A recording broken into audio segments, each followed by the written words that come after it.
एक और अहम खबर है, सिंध में ग्रैंड हेल्थ अलायंस के एहतजाज का 22वां रोज। GHA का आज से एहतजाज का दायरा कार वसी करने का ऐलान। अस्पतालों में इमरजेंसी के अलावा तमाम सर्विसेज के बायकॉट का फैसला कर लिया गया है। सिंध भर में मुतादिद अहम ऑपरेशन मुलतवी होने का भी खदशा है, जबकि सिंध के किसी अस्पताल में डॉक्टर्स तिब्बी अमला खिदमात अंजाम नहीं देगा। मंगल को तमाम तिब्बी अमला रेड जोन में दाखिल होगा। चेयरमैन GHA की जानिब से यह बताया गया है। तिब्बी अमले के मुतालबात की मंजूरी तक एहतजाज जारी रखने का ऐलान भी सामने आया है। सिंध में ग्रैंड हेल्थ अलायंस के एहतजाज का आज 22वां रोज है और GHA ने आज से एहतजाज का दायरा वसी करने का भी ऐलान कर दिया है।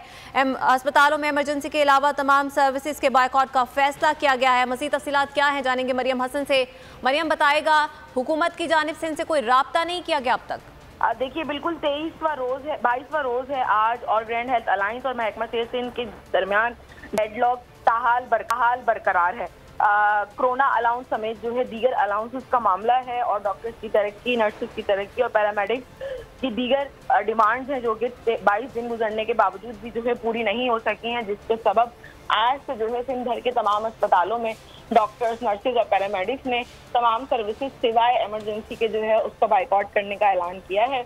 और इस वक्त कराची के जितने भी सरकारी अस्पताल हैं, जिला अस्पताल, सिविल अस्पताल समेत जो दीगर अस्पताल हैं, उन तमाम जगहों पर जो है तमाम के तमाम तिब्बी और गैर तिब्बी अमला जो है सरापा एहतजाज है और मरीज जो हैं वो दर दर की ठोकरें खाने पर मजबूर हो गए। मुतअद्दिद ऑपरेशन जो है आज मुलतवी कर दिए गए हैं क्योंकि डॉक्टर्स ने ऑपरेशन थिएटर समेत जो है तमाम वार्ड और जितनी भी सर्विसेज होती हैं अस्पताल में उन तमाम का बाइकआउट किया हुआ है और कहा गया है कि अगर आज तक जो है हमारे मुतालबात माने नहीं जाते हैं या महकमा सेहत सिंह किसी किस्म का राब्ता नहीं करता है। मरियम,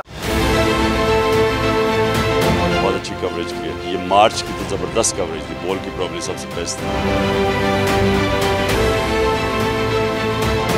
सबसे ज्यादा रील्स और सबसे ज्यादा रेटिंग के साथ बोल रहा नंबर 1।